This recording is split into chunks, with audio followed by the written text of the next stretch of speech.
Zeitz, producer of the timetable. And what sort of stuff did you do as producer? Ooh, quite a lot. We did a lot of script development.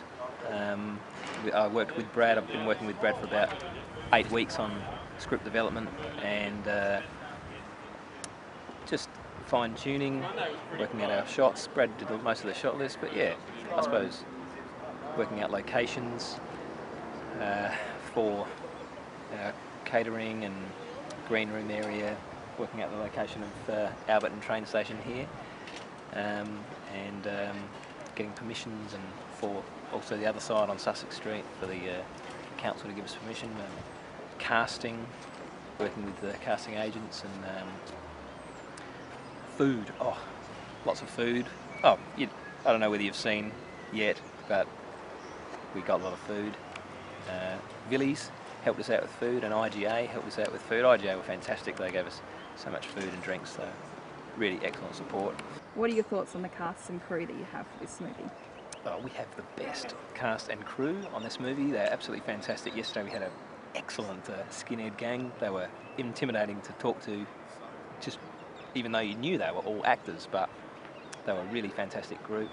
Our crew has been phenomenal. They're working really hard to get this film done. We've got makeup, Lynda Gerritsen, doing a fantastic job for us. Really professional, really good research on all the tats. We've got tats on all of our skinheads, and yesterday the lead actor Michael Baldwin, one of the leads I should say, Rhys McMahon's also a lead as the skinhead, but Michael Baldwin, after he'd been beaten up, had his beaten up look, makeup, and I turned and thought he'd actually fallen over. It was fantastic. But probably the most important thing today is for me to actually whip down to Alberton Oval and watch the power train. Go the power! Starting positions, please. After this. We have 2 minutes, if we're lucky. Alright, go. 2.90, take 3. Lights in.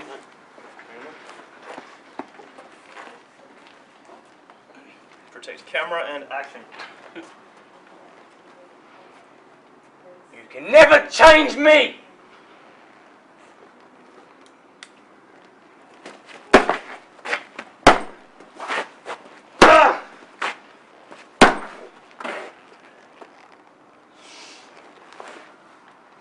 Cool. Cut. So what's your name? Callan, Last name? Gillard. And you are? I am the first AD, art department and wardrobe. And then my paper's blowing everywhere.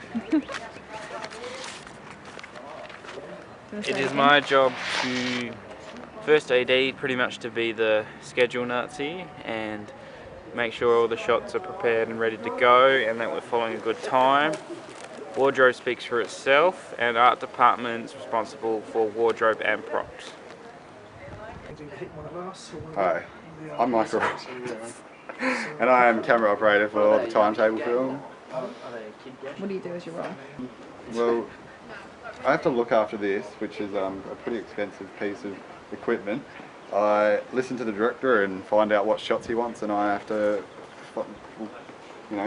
frame it up and make sure everything's good and shoot it. And yeah, I am in charge of what the shots look like after I get the directions from the director, who just walked past the frame. That was Mr. Greenie there. It's his birthday today. He's 30. And I'm his dog. Yeah, this is my camera assistant. I do everything. So Everything. Did you do anything preparation beforehand? I had a coffee. Coffee. Yep, and that was pretty much it. Okay. I'll let you go. All right. See ya. Timetable, roll 1, scene 2.3, take 2. Okay. Now step in, Rhys.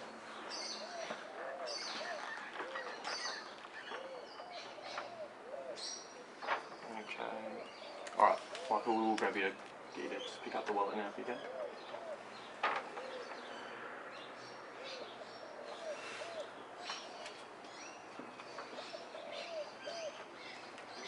Cut. Quick, go, record. 1, 2, 3.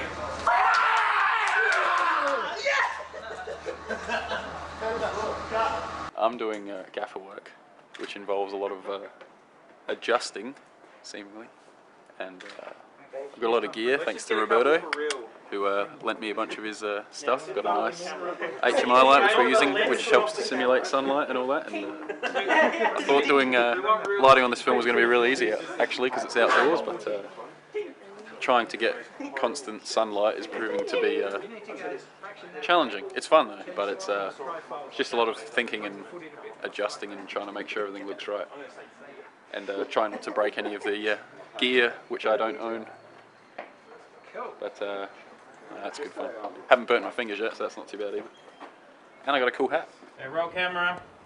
Rolling and recording. Action. No, please, don't.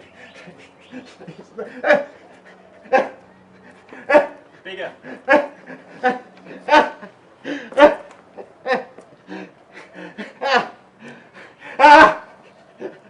Cut.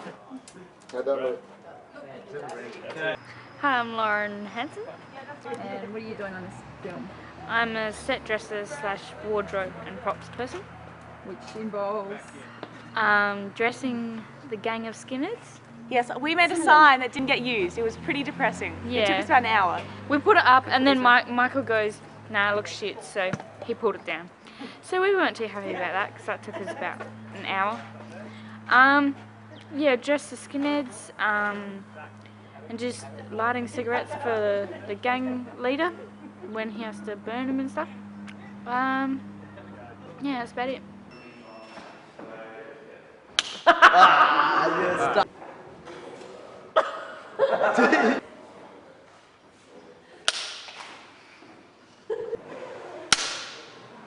Hi, I'm Bill. I'm from TransAdelaide.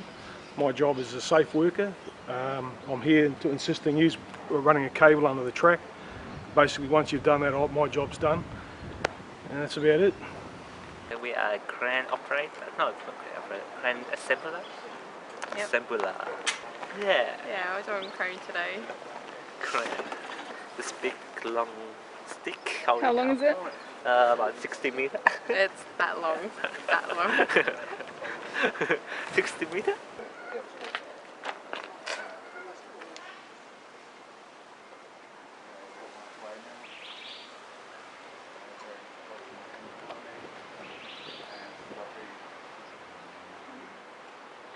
I just got a call from Port Adelaide Police Station who knew my name, thanks to Michael, who gave him a call sheet, complaining about 4 skinheads on the train track.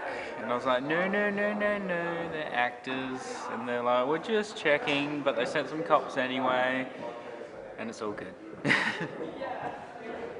got a bit of a food crisis here. We've got a lot of food, and Yvonne's gone. She wouldn't eat any more of the of these. We've got a few of these.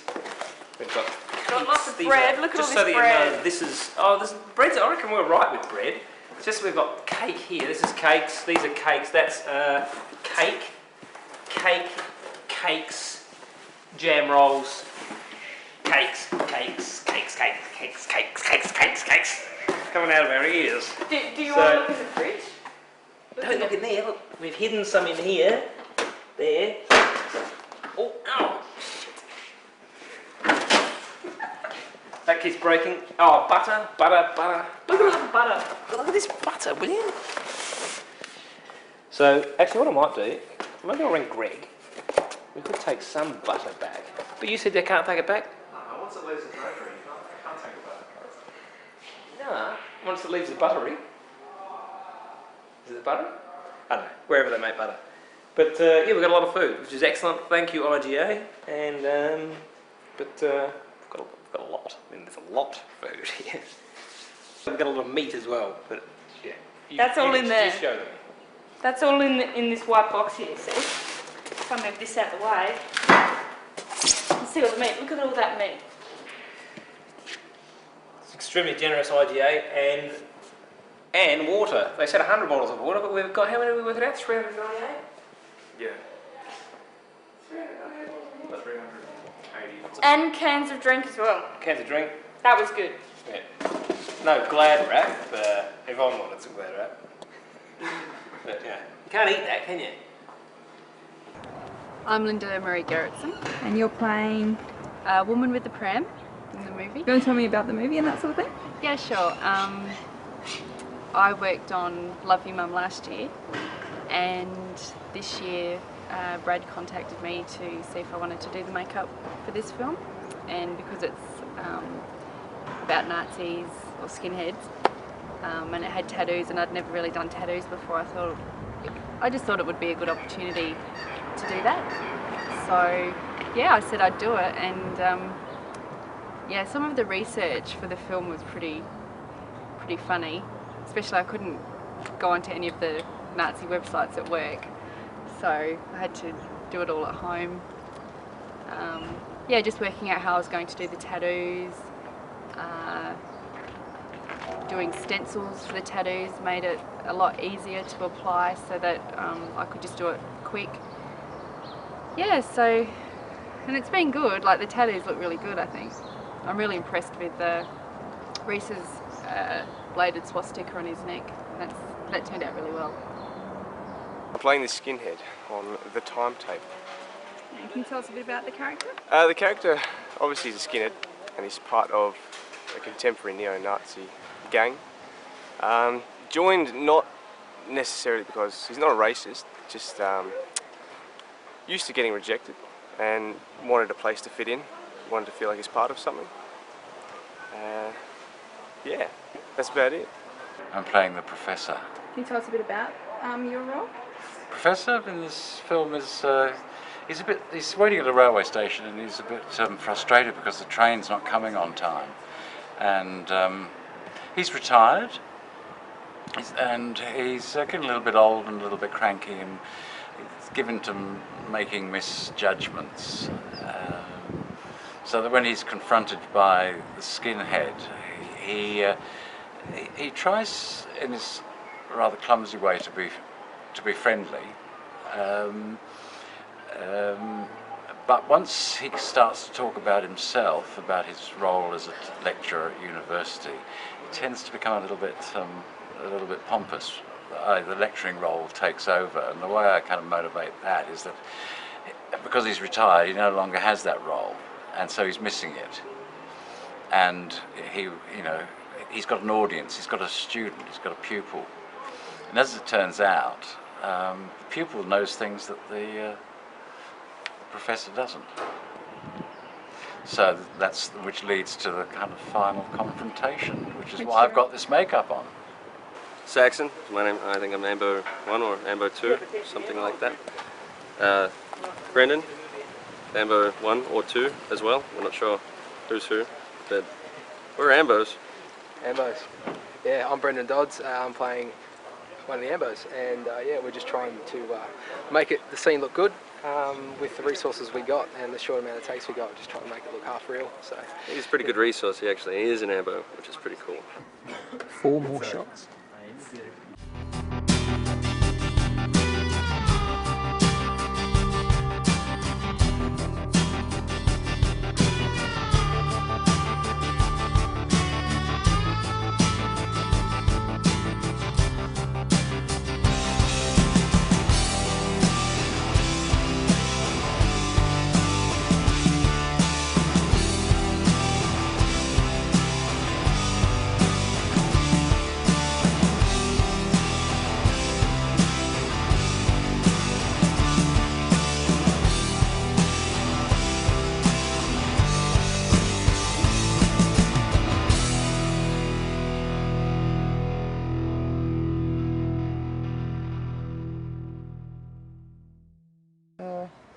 Last one, it's nice and done.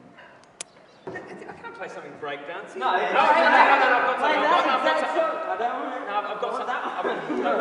got something. Here. This is one I wrote when I was a wee little baby. And it goes with something like this.